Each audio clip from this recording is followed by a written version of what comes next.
यहाँ बच्चों देखिए मेथड्स ऑफ इंटीग्रेशन आज का हमारा टॉपिक है। एक स्टूडेंट को इंटीग्रेशन सीखने के लिए ज़रूरी है कि उसे मेथड ऑफ इंटीग्रेशन यानी कि समझ में आना चाहिए। तो मैं आपसे कहना चाह रहा हूँ कि अपने इंटीग्रेशन में यहाँ पे 3 मेथड है: integration by substitution, integration using partial fraction and third is integration by parts. देखिए यहाँ पर हम आपसे कहना चाह रहे हैं कि 3 मेथड है, और जब आपका जो सवाल आएगा और उस सवाल के देखने के बाद ये पता लग जाता है कि वो इंटीग्रेशन बाय सब्स्टिट्यूशन होगा या इंटीग्रेशन यूजिंग पार्शियल फ्रैक्शन होगा या इंटीग्रेशन बाय पार्ट होगा। ये 3 मेथड में से कौन सा मेथड लगेगा, या फिर एक से ज़्यादा मेथड भी किसी एक सवाल में रख सकते हैं, मगर ये सब कुछ डिपेंड करेगा कि सवाल में किस तरह का इंटीग्रेट दे रखा है जिससे हमें इंटीग्रेट करना है। अब इन सभी मेथड को वन आफ्टर अनदर एक एक करके यहाँ पर यानी कि समझना चाहेंगे। सबसे पहले यानी कि इंटीग्रेशन बाय सब्स्टिट्यूशन जो मेथड है उससे हम यानी कि कुछ सवाल करना चाहें।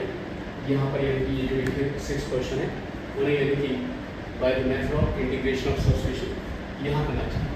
तो यानी कि that is method of integration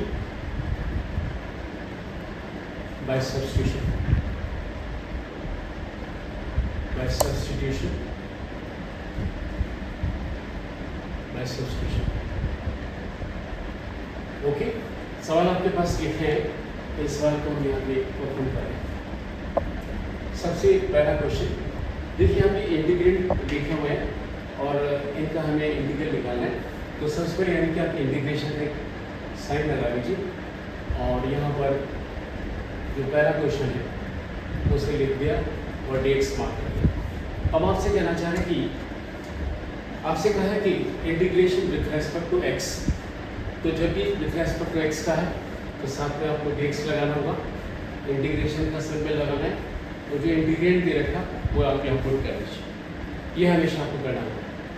अगर मैं आपसे कहूँ कि क्या ये जो इंटीग्रेंट लिखा हुआ है, ये जो इंटीग्रल है, क्या ये फंडामेंटल फॉर्म में है?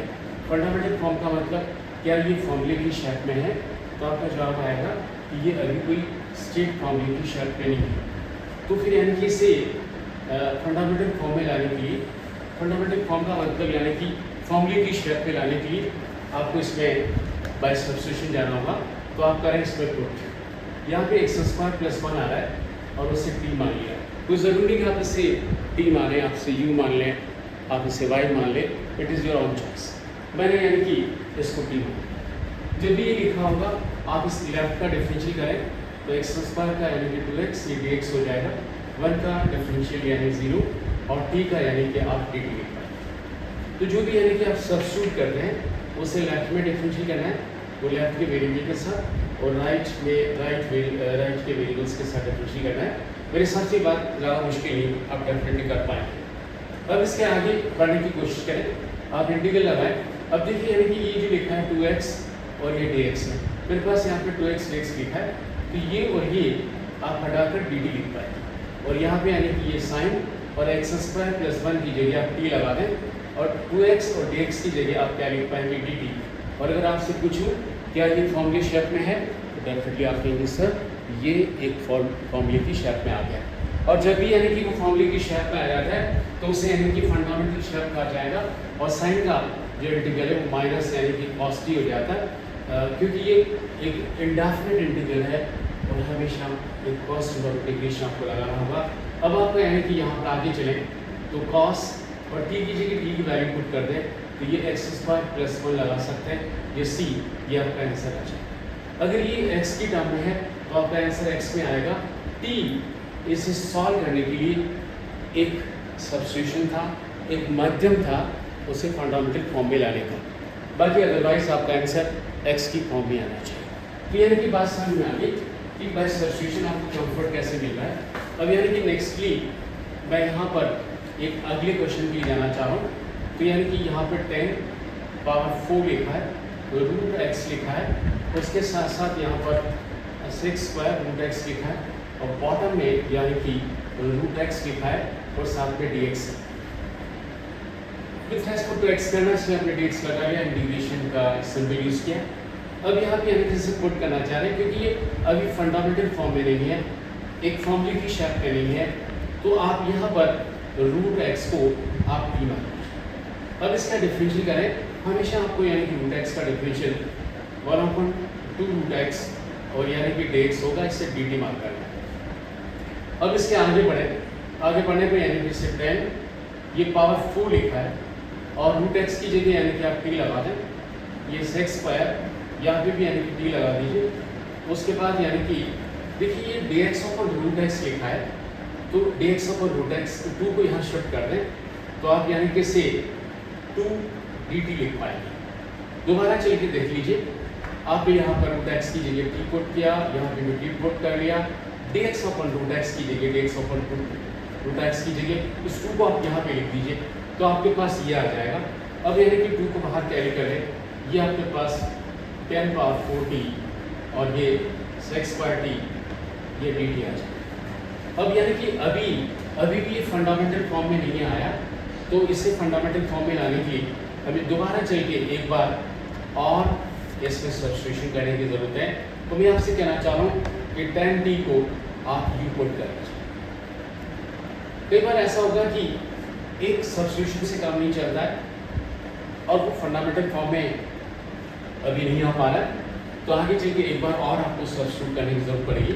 अब यानी कि tan टी का डिफरेंशियल करें तो tan का यानी कि डिफरेंशियल सेक्स स्क्वायर टी हो जाएगा और उसके बाद टी का डी टी लिखिए और ये साथ में डी हो जाएगा। मैं आपसे कहना चाह रहा हूँ कि इस पूरे एंटायर एक्सप्रेशन को, क्योंकि आप tan टी की जगह यू मान रहे हैं, तो ये u पावर 4 हो जाएगा। फिर यानी कि सेक्स स्क्वायर डी टी, ये पूरा हटकर आप उसे डी लिख पाएंगे। अगर अब मैं पूछूँ आपसे क्या ये फंडामेंटल फॉर्म में आ गया, तो आप डेफिनेटली बोलेंगे सर फंडामेंटल फॉर्म में आ गया। आया? Do you agree mister Harshi? Okay, अब यहाँ पे यानी कि कहना चाह रहे हैं, यहाँ पे 2 लगा लीजिए। 2 लगाने के बाद इसका यानी कि इंटीग्रेशन यानी कि पावर 5/5 हो जाएगा प्लस सी, इससे 2/5 और यू पावर 5, यू का मतलब क्या माना आपने? 10 टी माना, तो यानी कि इससे 10 पावर 5 टी प्लस सी लगा लीजिए, इससे 2/5 यहाँ पे यानी कि 10 पावर 5 और टी के स्थान पे जो टी की वैल्यू है आप देख लीजिए, टी के स्थान पे क्या पुट करेंगे, आप रूट एक्स पुट कर लें और उसके बाद प्लस सी लगा दें। This is your final answer. तो बात समझ में आ गई आपको, यानी कि इस इंटीग्रल को परफॉर्म करना था और इस इंटीग्रल को परफॉर्म करने के लिए हमने सबसे पहले रूट एक्स की जगह टी लगाया, इसका डिफरेंशियल ये पुट किया और यानी कि आपके पास टी का डी टी हो जाएगा। देखिए मैं आपसे कहना चाह रहा हूँ कि जब भी आप जो सब्स्टिट्यूशन कर रहे हैं तो इससे क्या लग रहा है यार, एक्स को टी में बदल रहे हैं, तो जब ये पूरा इंटीग्रेट जो लिखा है वो पूरा का पूरा यानी कि टी की फॉर्म में नजर आना चाहिए। ऐसा नहीं कि आपने आधा अधूरा यानी कि जब कुछ एक्स नजर आ रहा कुछ टी नजर आ रहा वो नहीं चल पाएगा।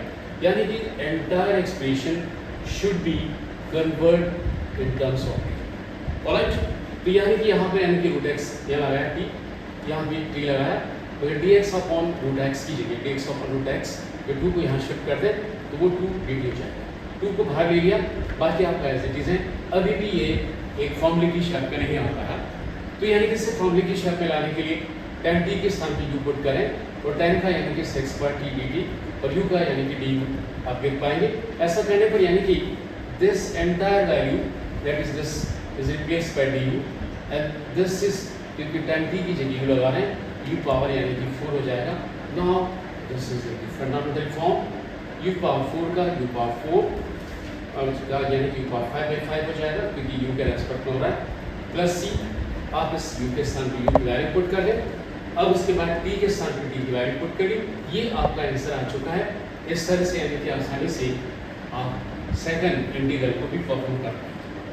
बात आपको समझ में आ रही है, इसलिए एक पेरेंट प्ले कर रहा है कि क्या पुट करें जिससे कि वो फंडामेंटल फॉर्म में आ जाए।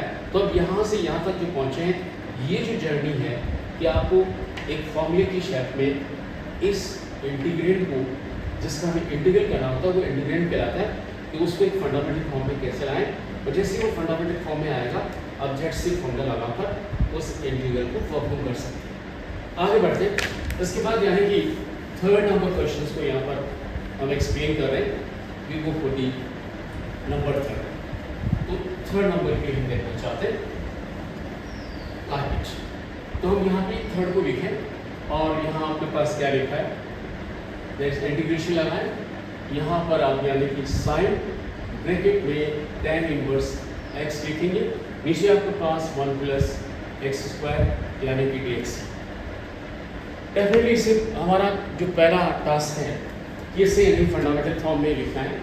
और जैसे आपने डिफरेंशिएशन में सीखा है कि tan इनवर्स x को आप t लगा सकते हैं, गुड करें, इसका डिफरेंशियल यानी कि 1 प्लस एक्स स्क्वायर और साथ में dx आ जाएगा और t का dt हो जाएगा। अब इस पूरी इंटीग्रल को इन टर्म्स ऑफ t लिखें, तो यहाँ पे यानी कि आप साइन इसको t लिख देंगे because this is replace by t और dx अपॉन दिस मच की जगह आप dt लगा। अब ये फंडामेंटल फॉर्म में आ गया और साइन का यानी कि minus cos T plus C हो गया, minus cos I replace by T और T tan inverse x plus सी।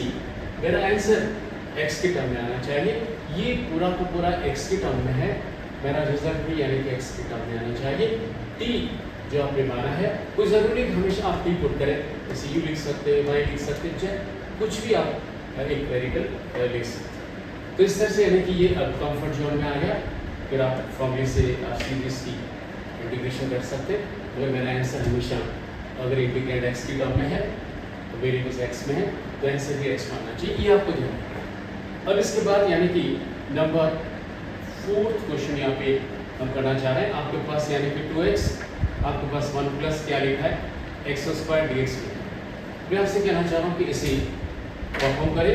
हमारा जो टॉपिक है इंटीग्रेशन बाय सब्स्टिट्यूशन, तो आप इसमें कुछ पुट करना होगा। आप 1 प्लस एक्स स्क्वायर को यानी कि डी लगा दें, यू पुट इट। अब इसका डिफरेंशियल करें, 1 का 0 एक्स स्क्वायर का 2x dx, यहाँ डी टी लिख पाए। अब आप इसमें पुट करें 2x dx के स्थान पर यानी कि यहाँ पे dt लगा दें, 1 प्लस टी लगा लीजिए। Definitely dt by T, Yashvi आप बताओ dt बाई टी भी ये जो लिखा है ये डेफिनेटली एक फंडामेंटल फॉर्म में, जैसे dx बाई एक्स का log x होता है, तो log यानी कि e बेस टी हो जाएगा प्लस c, और आगे चल के इसे log e बेस टी के स्थान पर t की वैल्यू को पुट करें और यहाँ प्लस c लगाएं, डेफिनेटली ये आपका आंसर है। बस हर समझ में आ गई। ये यहाँ से यहाँ तक फंडामेंटल फॉर्म क्रिएट करना था, बाद में चलकर आपने फॉर्मूला यूज़ किया और आंसर x में आना चाहिए, वो यानी कि आपका x में आना। इस तरह से यानी कि आपका 4th नंबर क्वेश्चन को भी हमने परफॉर्म कर लिया। अब हम यानी कि अगले उसके लिए बढ़ना चाह रहे हैं और उसके लिए यहाँ पर नंबर 5th क्वेश्चन को परफॉर्म कर रहे हैं। तो आप आगे चलिए नंबर 5 लेते हैं। इंटीग्रेशन लगाएं, यहाँ पे log x लिखे, होल स्क्वायर लिखे, नीचे x लगा लीजिए dx। डेफिनेटली इंटीग्रेशन का सब्स्टिट्यूशन करें तो यहाँ पे पुट करें log x की जगह आप t लगा दें, डिफरेंशियल करें log x का डिफरेंशियल 1/x, ये dx आपका dt। यहाँ पुट करें log x t, तो ये टी स्क्वायर हो गया, फिर डी एक्स बाई एक्स ये आपका डी टी हो जाएगा।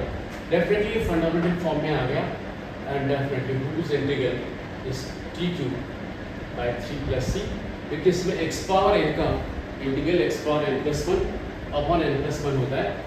आगे चल के 1/3 को आप ऐसे लिखें, टी की जगह टी की वैल्यू पुट कर दें, तो लॉग यानी कि एक्स और उसका क्यूब आ जाएगा। आगे replace T by log x and plus c, this is my final answer।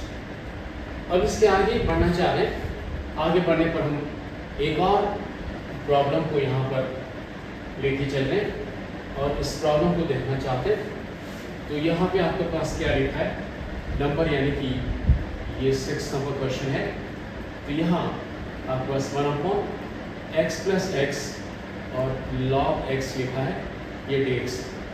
अब यानी कि इससे यू भी लिख सकते हैं, कीपिंग योर एक्स आउटसाइड, इसमें से कॉमन ले लें, ये 1 प्लस यानी कि ये log x और ये आपका dx होगा। आगे चल के यानी कि यहाँ पर आप 1 प्लस log x को t लिख लीजिए बाय सब्स्टिट्यूशन। आप कुछ इसमें पुट कर रहे हैं, सब्स्टिट्यूट कर रहे हैं, इसका डिफरेंशियल 1 का 0 हो जाएगा, log x का 1/x साथ में dx और dt आएगा। अब आगे चलिए dx बाई एक्स को dt लिख सकते हैं। dx बाई एक्स की जगह आप dt लगा लें, यहाँ पे 1/1 प्लस लॉग एक्स को t पुट कर दें, ये dt हो गया, और 1/t को आप यानी कि log e बेस t लिख पाएंगे प्लस c, आगे चल के यानी कि log e, और t के स्थान पर t की value it is 1 plus log x plus c लगा लीजिए, क्योंकि आपसे प्रॉमिस किया था कि हमेशा मेरा आंसर अगर ये इंटीग्रेंड x के टर्म में है एज ए वेरिएबल, तो आंसर भी यानी कि x के टर्म में आना चाहिए।